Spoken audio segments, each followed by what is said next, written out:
Google had a policy. If law enforcement asks for your data, we tell you first. They kept that promise for almost 9 years. Then ICE showed up with a request about a grad student who spent 5 minutes at a protest. And Google just handed it over. That promise was public. It was in writing, and people made real decisions.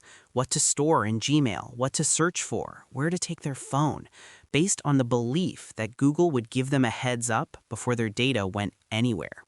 And the specific person here is a graduate student in Colorado. He went to a protest, stayed maybe 5 minutes, left.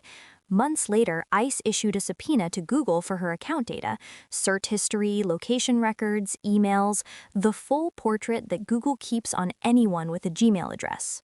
Google got the subpoena and just handed it over. No notification, no delay. The student had no idea his data was gone until much later. So here's what's different about ICE requests. Companies routinely push back on local police, the FBI, even the NSA. Immigration enforcement sits in a political zone where the cost of resisting is higher and the public pressure to resist is lower. Google made a calculation. And the legal mechanism here matters. This wasn't a warrant signed by a judge who found probable cause. It was an administrative subpoena. Basically a letter ICE writes to itself saying we'd like this person's data. The threshold is almost nothing. So you have the lowest bar of legal process combined with a company that decided its own stated commitment to users was optional. The Electronic Frontier Foundation, the EFF, a digital rights organization, sent letters to attorneys general in all 50 states asking them to investigate whether Google's broken commitment constitutes a deceptive trade practice. Because if you tell users you'll protect them and then you don't, that looks a lot like false advertising. And this is where it gets structural. Google isn't the only company that publishes transparency reports and promises to push back on overreach. Apple does it. Microsoft does it. Every major platform has some version of "we fight for your privacy." If a state AG rules that Google's broken commitment is legally actionable, every other company with a similar policy is suddenly exposed. The flip side being, if nobody acts, then every privacy promise from every tech company is just marketing copy. There's no enforcement, no consequence, and users have no reason to believe any of it. 5 minutes at a protest. That's what triggered this.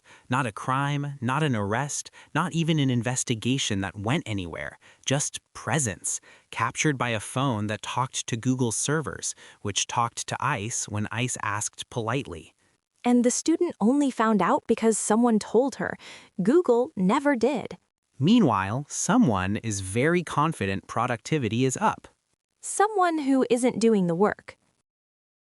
92% of executives say AI is boosting productivity at their companies. 40% of the workers underneath them say it saves them no time at all. That's not a disagreement. That's two completely different realities. And the reason workers give is specific. They're not saying AI is useless, they're saying the output it generates is close enough to right that you can't ignore it, but wrong enough that you have to rebuild it. So now instead of writing something from scratch, you're editing something that looks finished but isn't. And there's a name for that in cognitive science. It's called the edit trap. Your brain switches from creative mode to detective mode, and detective mode is slower and more draining. You're reading someone else's thinking and trying to figure out where it went wrong. Someone coined a term for this, work slop. It's the AI-generated stuff that floods into your workflow and creates more labor than it displaced. And the executives don't see it because the dashboards look great. More documents produced, more code committed, more emails sent. The volume metrics all go up. Right. If you measure output by quantity, AI is a miracle. If you measure it by whether the person downstream can actually use what arrived in their inbox, different story. There's a version of this that happened with email itself. Email was supposed to make communication faster, and it did, technically. It also created a world where the average office worker processes 120 messages a day and calls it normal. So the tool works, the tool also generates its own demand. And the gap between what the C-suite believes and what the people doing the work experience, that's not a polling error. That's a structural blind spot that gets wider every time someone automates another workflow without asking the person at the end of it what actually changed. So you've got executives funding more AI rollouts based on dashboards that say it's working, and workers quietly building workarounds that never show up in those dashboards. That loop doesn't correct itself. Visa just signed up to help run the plumbing on a new blockchain, basically a shared digital ledger that Stripe built from scratch. Specifically, Visa is acting as a validator, one of the computers that checks every transaction before it counts. And the blockchain exists so that AI agents can pay other AI agents without a human in the loop. So, a validator, that's basically a computer that checks and confirms every transaction on a network is legitimate before it goes through. Visa is volunteering to be one of those checkers on a chain Stripe designed from scratch. Zodia Custody, too. They're a digital asset firm backed by Standard Chartered. So you've got a major bank's crypto arm and the largest payment network on Earth, both raising their hands to secure the same infrastructure. And the infrastructure isn't for you and me buying coffee. It's for software buying things from other software. Your AI travel assistant negotiating with an airline's pricing engine and settling the transaction in real time. No card swipe, no checkout page. Which sounds like science fiction, except Stripe handles payments for millions of businesses worldwide. They don't build toys. The quiet part is that Visa doesn't need to do this. They already sit on top of most of the world's payment volume. But if the next era of commerce is machine to machine, millions of microtransactions per second between autonomous agents, the old card rails don't work. They were designed for a human clicking buy. So Visa's hedging. If payments move to a model where software negotiates, executes, and settles on its own, they want to be embedded in that layer too, not displaced by it. Stripe gets legitimacy from having Visa's name on the validator set. Visa gets a seat at a table that might become the only table. The companies building the roads before the cars exist, that's usually how you end up owning the toll booth. And right now, nobody's sure how many cars are coming or how fast.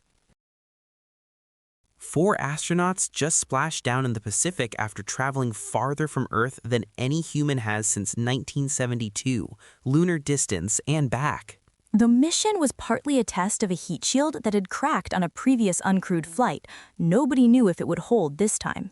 It held. And now NASA is looking past this and toward an actual landing, not a flyby, not a test, people on the moon. The last time humans stood on the lunar surface, Nixon was president. Whether the next crew actually makes it down is a different question entirely. Researchers spent 7 months reading cybercriminal forum posts about AI, not just skimming, actually cataloging how hackers think about it. And the finding that doesn't fit the obvious narrative is that most of them are skeptical. They're curious, but they're worried AI will mess up their own operational security, get them caught. Which makes sense if you think about it. These are people whose entire business model depends on not being traceable. And AI tools are notoriously bad at keeping secrets. So the criminals who do figure out how to use it without exposing themselves, those are the ones that matter. Because the ceiling on what an attack can look like goes somewhere new when that happens. Google just taught robots to read analog gauges, the kind you'd find bolted to industrial pipes or old pressure systems. An analog gauge is just a dial with a needle, no digital readout, no wireless signal, nothing a robot can query. You have to look at it. And until now, most robots couldn't. They need a digital signal to read, something they can query over a network. A needle on a dial gives them nothing to work with. The new model acts like a thinking layer. It lets a robot plan a task, check whether it actually worked, and pull in Google search when it hits something it doesn't know. That last part changes the shape of the problem. A robot that can go look something up mid-task. Not following a script, actually reasoning about what it's encountering. There are a lot of places humans go right now, specifically because a robot couldn't figure out what it was looking at. An Airbnb guest suspected they were chatting with an AI instead of their actual host, so they pushed it until it dropped the conversation entirely and gave them a detailed French toast recipe. Complete with tips for cooking for a large group. There's a whole industry now selling AI tools to hosts who'd rather not deal with guests at all, and Airbnb allows it. Which means you could be asking a real question about a real place you're about to stay and get an answer from something that has never been there. And there's no indicator, no label, nothing that tells you. At some point, the question stops being whether the AI gave you the right check-in code and starts being something harder to define. Like what it means that you thought you were talking to a person. Tomorrow, robots reading dials, criminals second-guessing their tools, and someone somewhere getting a French toast recipe they didn't ask for. Come back and find out what's next. I'm Knox. Every Saturday on Pulse Deep Dive, one story, the history, the present, and what comes next. Find it wherever you listen. Singularity Pulse is for informational purposes only. Nothing here is financial, legal, or professional advice. Views expressed are our own.